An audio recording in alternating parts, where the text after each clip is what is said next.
12 വർഷം എന്ന് പറയുന്നത് ഒരു വലിയ പീരീഡ് തന്നെയാണ്. ഒരാളുടെ ജീവിതത്തിലെ വലിയൊരു വ്യാഴവട്ടക്കാലം അമ്പലങ്ങളെക്കുറിച്ച് മാത്രം പറയാം. സാമ്പത്തികമായിട്ട് വളരെ പ്രശ്നത്തിലായിട്ട് വളരെ ബുദ്ധിമുട്ടിലായിട്ടൊരു മനുഷ്യൻ സൂയിസൈഡ് ചെയ്യാൻ തീരുമാനിച്ച് അദ്ദേഹം മരിക്കാൻ തീരുമാനിച്ചു. അത് ഭാര്യയും അമ്മയെയും മക്കളെയും ഒക്കെ അദ്ദേഹം അന്ന് രാവിലെ അമ്പലത്തിലേക്ക് പറഞ്ഞു വിട്ടു. അമ്പലത്തിലേക്ക് പോയി തൊഴുതു വരൂ, തൂങ്ങി മരിക്കാനായിട്ട് തീരുമാനിച്ചെല്ലാം ചെയ്തു. വെറുതെ TV ഓൺ ചെയ്തു. കാരണം എന്ന് വെച്ചാൽ ശബ്ദം പുറത്തേക്ക് വരാതിരിക്കും. ഈ കണക്ഷൻ നിങ്ങളുടെ വ്യൂവേഴ്സിലൂടെ ഒരുപാട് പേർക്ക് ഒരുപാട് തലങ്ങളിൽ ഗുണം ചെയ്യാനുണ്ട്. ആ ഗുണം ചെയ്യുന്നത് എന്നുള്ളതിനനുസരിച്ചാണ് ഹഗ് ചെയ്തിട്ട് പറഞ്ഞു. എൻ്റെ ചെവിയിൽ പറയണേ, രോഹിത് ഒരുപാട് നന്ദിയുണ്ട്, എൻ്റെ കുടുംബം രക്ഷിച്ചത്. ഞാൻ അയ്യോ ചേട്ടാ എന്താ അങ്ങനെ പറയുന്നതെന്ന് ചോദിച്ചിട്ട് ഞാൻ ഇങ്ങനെ തൊഴു പറഞ്ഞാൽ ഇല്ല, രോഹിതിലൂടെ നിങ്ങളുടെ ചാനലിലൂടെ എനിക്കൊരു ഗുരുവിനെ കിട്ടി. എൻ്റെ കുടുംബം ഹാപ്പിയാണ്, എല്ലാം ഹാപ്പിയാണ്, ഞാൻ ആരോഗ്യമായിട്ട് ഓക്കെയാണ്. അപ്പോൾ ഇങ്ങനെ പറയുമ്പോൾ ഞാൻ ചിലപ്പോൾ ഇതിനൊക്കെ വേണ്ടി ആയിരിക്കാം ബാക്ക് മീഡിയ ഒരു എന്റർടൈൻമെന്റ് ചാനലായി തുടങ്ങി പിന്നീട് ഈ മേഖലയിലേക്ക്. അതെല്ലാം ഡിസൈൻഡ് ആണ്. അതെ, നമ്മളിൽ എന്തെങ്കിലും ഒരു ശ്രമം ഉണ്ടാവണം. വെറുതെ നമ്മൾ അലസരായിട്ടിരുന്നാൽ അല്ലെങ്കിൽ ഈശ്വരനെല്ലാം കൊണ്ടുവരുന്നു പറഞ്ഞിരുന്നു കഴിഞ്ഞാൽ നമുക്കൊന്നും താൻ പാതി ദൈവം പാതി എന്ന് പറയുന്ന ആ പാതി നമ്മൾ നന്നായി വർക്ക് ചെയ്യും. ഞാൻ അതിന് താൻ 75% ദൈവം 25% കാരണം ദൈവത്തിന് ചില ബ്ലോക്കുകൾ മാറ്റിത്തരാനേ പറ്റും, തടസ്സങ്ങൾ മാറ്റിത്തരാൻ. ഈ കുട്ടി ഒരു സ്പിരിച്വലി കണക്റ്റഡ് ആയിട്ടുള്ള ഒരാളാണ്, നമ്മുടെ ഒരു കുടുംബാംഗമാണ് എന്ന തോന്നലുണ്ട്. എന്നോട് പലരും ചോദിക്കുന്നുണ്ട്. ഇപ്പം ഞാൻ ഈ പ്രോഗ്രാമുകളൊക്കെ ചെയ്യുമ്പോഴും സ്പിരിച്വാലിറ്റിയുടെ ഒരു അറിവും ഇല്ലാത്ത ഒരാളാണ്, അല്ലെങ്കിൽ ആ ഒരു ജീവിതക്രമം ഇല്ലാത്ത ആളാണെന്ന് കൃത്യമായി എനിക്കറിവുണ്ട്. പക്ഷെ പലരും എന്നെ കാണുന്നത് അങ്ങനെയല്ല.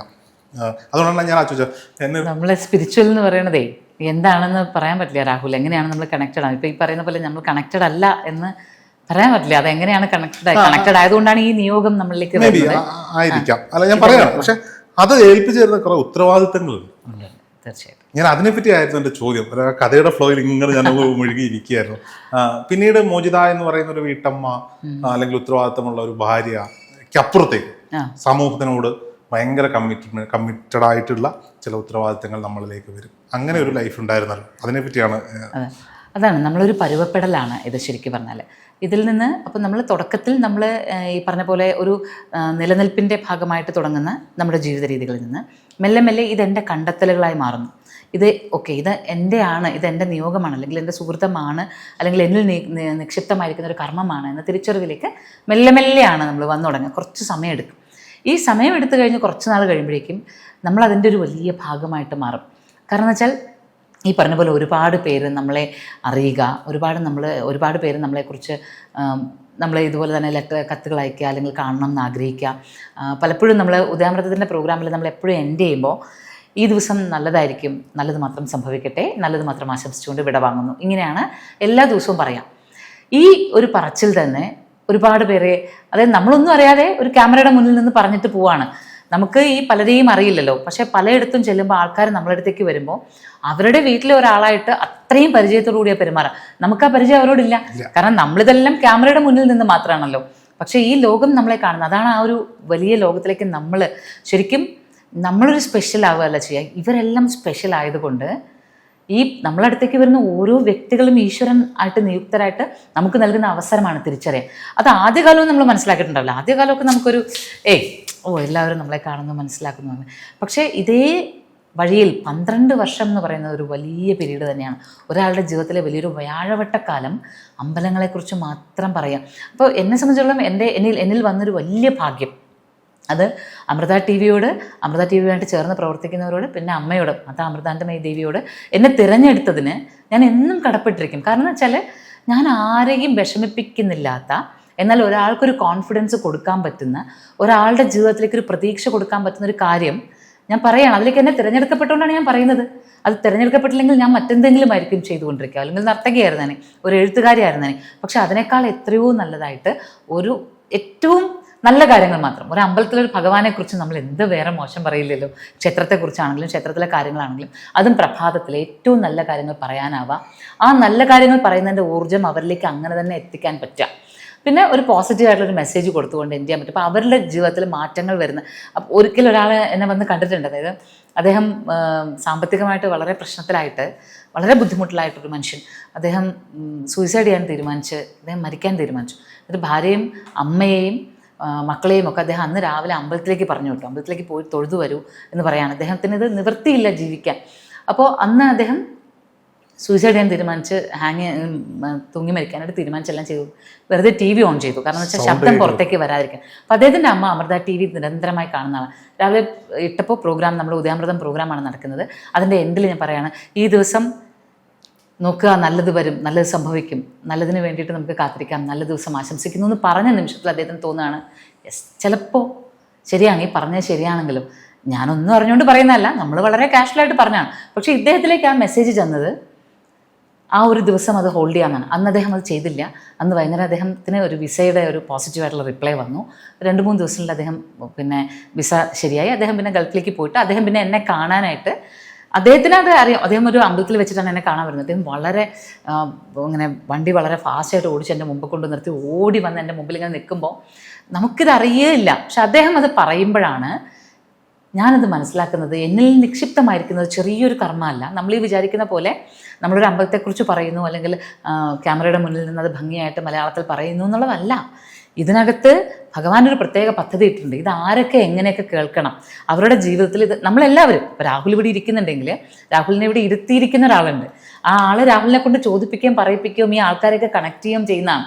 ഈ കണക്ഷൻ നിങ്ങളുടെ വ്യൂവേഴ്സിലൂടെ ഒരുപാട് പേർക്ക് ഒരുപാട് തലങ്ങളിൽ ഗുണം ചെയ്യാനുണ്ട്. ആ ഗുണം ചെയ്യുന്നു എന്നുള്ളതിനനുസരിച്ചാണ് നമ്മളിൽ ഒരു ചൈതന്യം ഉണ്ടായിക്കൊണ്ടേയിരിക്കുക, അല്ലെങ്കിൽ നമ്മളുടെ ജീവിതത്തിൽ ആ പോസിറ്റീവായിട്ടുള്ളൊരു സംഗതി ഉണ്ടായിക്കൊണ്ടേയിരിക്കുക. അപ്പോൾ അതാണ് നമ്മളുടെ മാറ്റം. അപ്പോൾ വീട്ടമ്മയായി നിൽക്കുമ്പോൾ, ഇപ്പോൾ എൻ്റെ കുടുംബം ഒരുപാട് തരങ്ങളിൽ, എൻ്റെ കുട്ടികളായാലും ഭർത്താവായാലും അവരുടെ ഒരുപാട് സമയങ്ങളിൽ എന്നെ കിട്ടുന്നുണ്ടാവില്ല യാത്രകളിലൊക്കെ. ഞാൻ മാക്സിമം കുടുംബത്തിന് പ്രയോറിറ്റി കൊടുക്കുന്ന ആളാണ്. എന്നാൽ പോലും യാത്രകൾ വരുന്ന സമയത്ത് അവർക്ക് കിട്ടുന്നുണ്ടാവില്ല എൻ്റെ ഒരു സാന്നിധ്യം.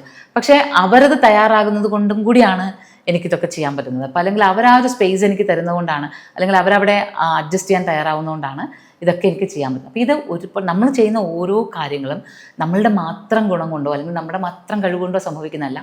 ഒരുപാട് പേര് അതിന് അസോസിയേറ്റഡ് ആണ്. ചേച്ചി നല്ല കഥ പറഞ്ഞപ്പോഴാണ് നല്ലൊരു പ്ലോട്ടാണ്, ഒരു സിനിമയുടെ സീൻ തുടങ്ങാൻ പറ്റുന്ന ഒരു പ്ലോട്ടാണ് ചേച്ചി പറഞ്ഞത്. ഞാൻ പെട്ടെന്ന് ആലോചിച്ചത്, ഇപ്പം ഞാൻ പറഞ്ഞല്ലോ, ഞാനൊരു സാധാരണക്കാരനെ പോലെ വന്നിരിക്കുന്നു, കേൾക്കുകയാണ്, ഞാൻ നല്ല ശ്രോതാവായിട്ടിരിക്കുകയാണ്, അതാണ് എനിക്കിഷ്ടവും.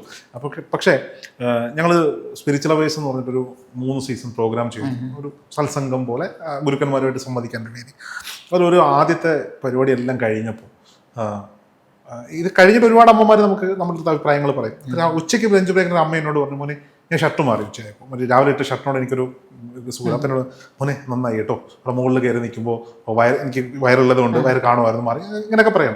ഇതെല്ലാം കഴിഞ്ഞപ്പോൾ ഒരു ചെറുപ്പക്കാരൻ ഓടി വന്ന് എന്നെ ഹഗ് ചെയ്തു. എന്നെ ഹഗ് ചെയ്തിട്ട് പറഞ്ഞു, എൻ്റെ ചെവിയിൽ പറയാണ്, രോഹിത് ഒരുപാട് നന്ദിയുണ്ട് എൻ്റെ കുടുംബം രക്ഷിച്ചത്. ഞാൻ അയ്യോ ചേട്ടാ എന്താ അങ്ങനെ പറയുന്നതെന്ന് ചോദിച്ചിട്ട് ഞാൻ ഇങ്ങനെ തൊഴു പറഞ്ഞാൽ, ഇല്ല, രോഹിതിലൂടെ നിങ്ങളുടെ ചാനലിലൂടെ എനിക്കൊരു ഗുരുവിനെ കിട്ടി, ഞാൻ തേടി നടന്നൊരു ഗുരുവിനെ എനിക്ക് കിട്ടി. രോഹിത് ഒരു ദിവസം 5000 രൂപയ്ക്ക് മദ്യപിക്കുന്ന ആളായിരുന്നു ഞാൻ.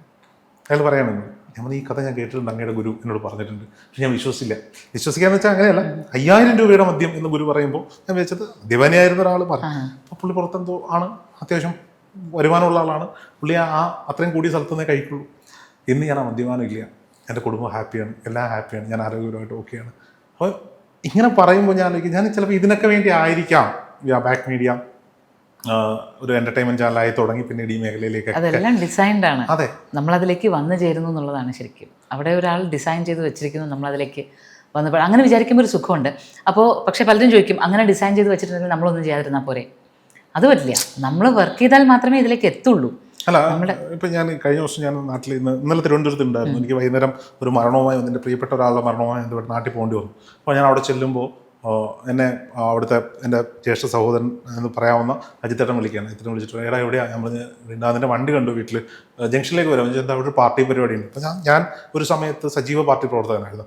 അപ്പോൾ മാറി നിൽക്കാൻ പറ്റില്ല, കാരണം എനിക്ക് വേണ്ടി ഞാൻ ഇലക്ഷൻ മത്സരിച്ചപ്പോൾ ഒരുപാട് പ്രവർത്തിച്ചവരാണ്. ഞാൻ മാധ്യമ പ്രവർത്തനാണെന്നോ ഞാൻ രാഷ്ട്രീയ പ്രവർത്തനം മാറ്റി വെക്കാൻ പറ്റില്ല. ഞാൻ വരാം. അപ്പം ഞാനും എൻ്റെ കൂടെ ഉണ്ടായിരുന്ന ആളും കൂടി അവിടെ പോയിട്ട് തിരിച്ചു വരുമ്പോൾ അവൻ എന്നോട് പറയാണ്, ഇപ്പം സ്വാഭാവികമായിട്ട് ഇപ്പം നമ്മളെപ്പോഴും കാണുന്നതുകൊണ്ട് എല്ലാവർക്കും ഭയങ്കര സ്നേഹമായിരിക്കും, എല്ലാവരും വരും, കെട്ടിപ്പിടിക്കും, കൈതരും, രോഹിത് മുദ്രാവാക്യം വിളിക്കണം എന്ന് പറയും, മുന്നിൽ പിടിച്ച് നിർത്തും. അപ്പോൾ അവനോട് ചോദിക്കും, ചേട്ടാ ഈ പഞ്ചായത്ത് ഇലക്ഷൻ വരെ ഒന്നുകൂടെ മത്സരിക്കണം നമുക്ക്.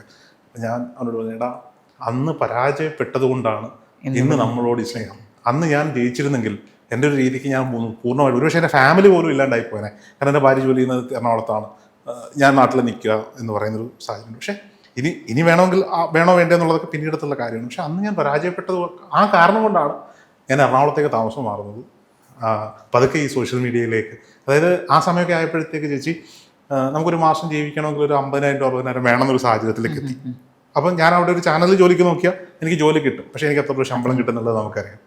പക്ഷേ എന്നിട്ടും ഞാൻ സൈഡ് പരിപാടിയൊക്കെ പിടിച്ച് പതുക്കെ സോഷ്യൽ മീഡിയ എക്സ്പ്ലോർ ചെയ്യാൻ തുടങ്ങി. ഞാൻ ആഗ്രഹിച്ച എല്ലാ സാധനങ്ങളിലേക്കും എനിക്ക് എത്തിപ്പെടാൻ ഇപ്പോൾ പറ്റുന്നുണ്ട്.